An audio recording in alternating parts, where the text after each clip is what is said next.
কিন্তু কিন্তু আমি আপনি আগে এটা বলুন, অগর রায়কে ডেকে কি আপনি দেখা করেছিলেন? হ্যাঁ না না, হ্যাঁ না না। কর্তামা, আপনার যদি অনুমতি থাকে তাহলে পঞ্চায়েত শুরু হওয়ার আগে আমি একটা কথা বলতে চাই।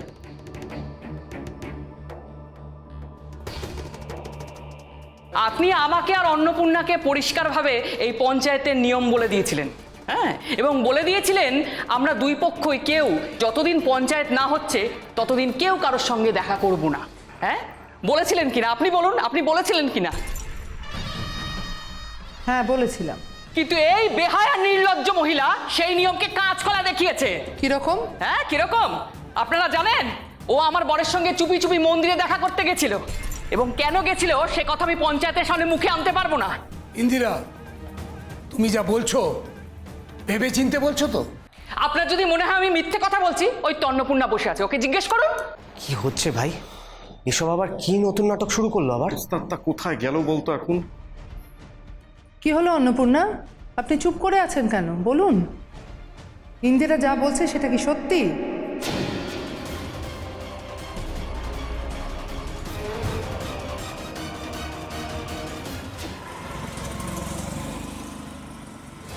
বাবলেন তাড়াতাড়ি চালা না, দেরি হয়ে গেলে সর্বনাশ হয়ে যাবে।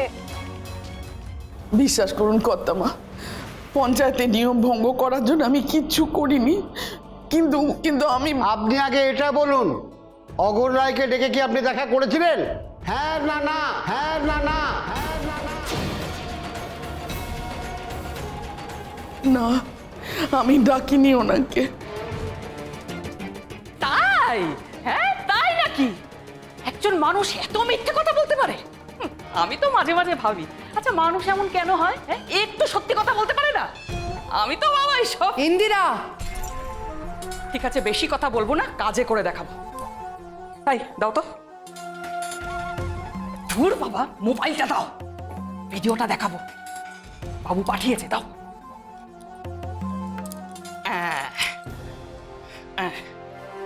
দেখো তো অন্নপূর্ণা, এটা কে? হ্যাঁ কি গো, বলো বলো বলো বলো, এটা কে? তুমি তো? হ্যাঁ হ্যাঁ বলো। হ্যাঁ আমি। লাইনে এসো, বলো তুমি এটা কে? দেখুন কর্তামা, দেখুন দেখুন দেখুন, এই মহিলাকে দেখুন দেখুন। মহাজন দুর্গাবতী দেবী বারণ করে দিয়েছিলেন না, যতদিন পঞ্চায়েত হয় ততদিন আমরা দুই বাড়ির কেউ কারোর সঙ্গে দেখা করতে পারবো। তাহলে তুমি আজ বাবলানের বাবাকে আলাদা করে মন্দিরে রাখলে কেন?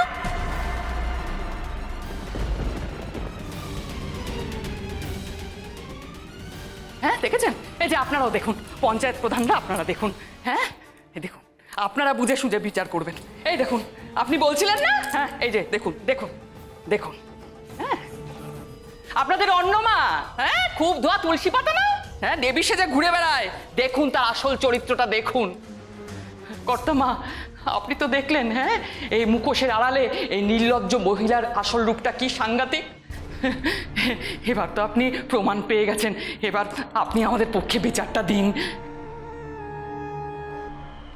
কর্তামা, আমি যদি পঞ্চায়েতের নিয়ম ভেঙে থাকি তাহলে আমি শাস্তি পেতে রাজি আছি। আর ভিডিও দিয়ে যদি বিচার হয় তাহলে পুরো ভিডিওটা দেখাও জরুরি।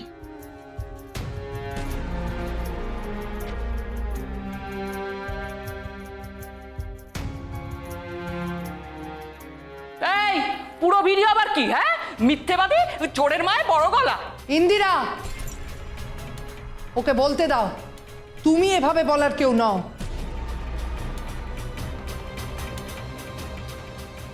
প্রথমত আমি স্নেহার বাবাকে মন্দিরে ডাকিনি, উনি আমার সামনে এসে দাঁড়িয়েছিলেন। দ্বিতীয়ত আজ যে বিষয়টা পঞ্চায়েতে বিচারের জন্য টেনে আনা হয়েছে সেটা আমাদের পারিবারিক বিষয়। হ্যাঁ, আমি চাইনি ঘরের বিষয়ে পাঁচ কান করতে। এই সমস্যাটা নিজেদের মধ্যে কথা বলেও সমাধান করা যেত, কিন্তু এটাও সত্যি যে আমি অনুরোধ জানিয়ে ওদের সামনে কাকুতি মিনতি করিনি, কারণ আমি জানি আমি কোনো অন্যায় করিনি। প্রথমে আমি ভয় পেলেও পরে আমিই ঠিক করে নিয়েছিলাম যে পঞ্চায়েতের মুখোমুখি আমি হবই। হে ভগবান, আবার শুরু হয়ে গেছে ওর নাটক। হ্যাঁ, পাক্কা অভিনেত্রী, মানতেই হবে। আর একটা কথা না,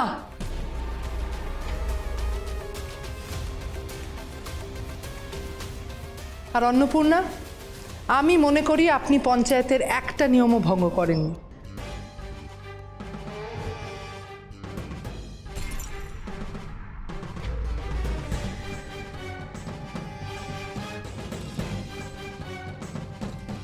কিন্তু কর্তামা, এই নিয়ম তো আপনারই বানানো। আমি শেষবারের মতো বলছি ইন্দিরা, এটা মাছের বাজার নয়, বিচার সভা। এখানে যখন কথা বলতে বলা হবে তখন বলবে। এই পঞ্চায়েত ডাকার আগে আমি অন্নপূর্ণা এবং ইন্দিরা দুজনের সাথেই দেখা করেছিলাম।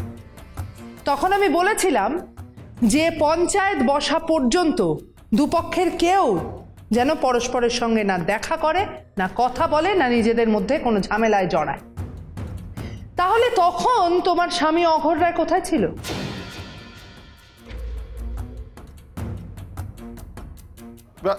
আমি কোথায় ছিলাম? কোথায় ছিল আমি? না, তোর টিম একটা।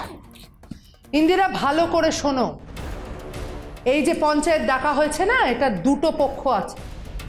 এক পক্ষ তুমি, ইন্দিরা রায়, আর অপর পক্ষ উনি, অন্নপূর্ণা রায়। এই দুই পক্ষের মধ্যে অঘোর রায় কোথা থেকে এলেন? আর যদি ধরেও নি অন্নপূর্ণা তার স্বামী অঘোর রায়ের সঙ্গে দেখা করতে গেছিলেন, তোমার সাথে তো যাননি, তাহলেই পঞ্চায়েতের নিয়ম ভঙ্গের অভিযোগ মেনে নিয়ে কি করে? এ আবার কেমন বিচার? হ্যাঁ, আমি আমার স্বামীর অর্ধাঙ্গিনী, সে আমার স্বামী হোক আর আমি হই, একই তো ব্যাপার। না, এক ব্যাপার নয়, নয়, নয়।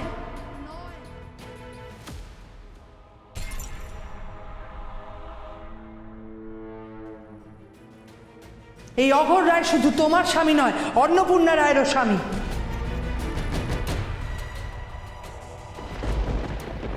আর কোথাও কখনো কোনো পঞ্চায়েতে শুনেছো অঘোর রায়কে বলতে যে অন্নপূর্ণা রায় তার স্ত্রী নয়?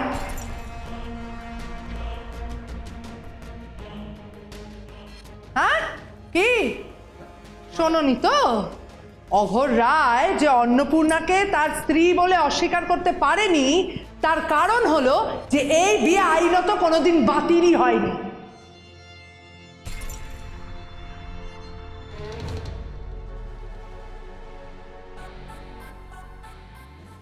কি চ্যাটার্জি বাবু, আমি কিছু ভুল বললাম? না কর্তামা, আপনি তো ঠিক কথা বলেছেন। অন্নপূর্ণার যখন ইচ্ছে ওর স্বামীর সঙ্গে দেখা করবে, কথাও বলবে। ওর স্বামীর উপর ওর ঠিক ততটাই অধিকার আছে যতটা তোমার।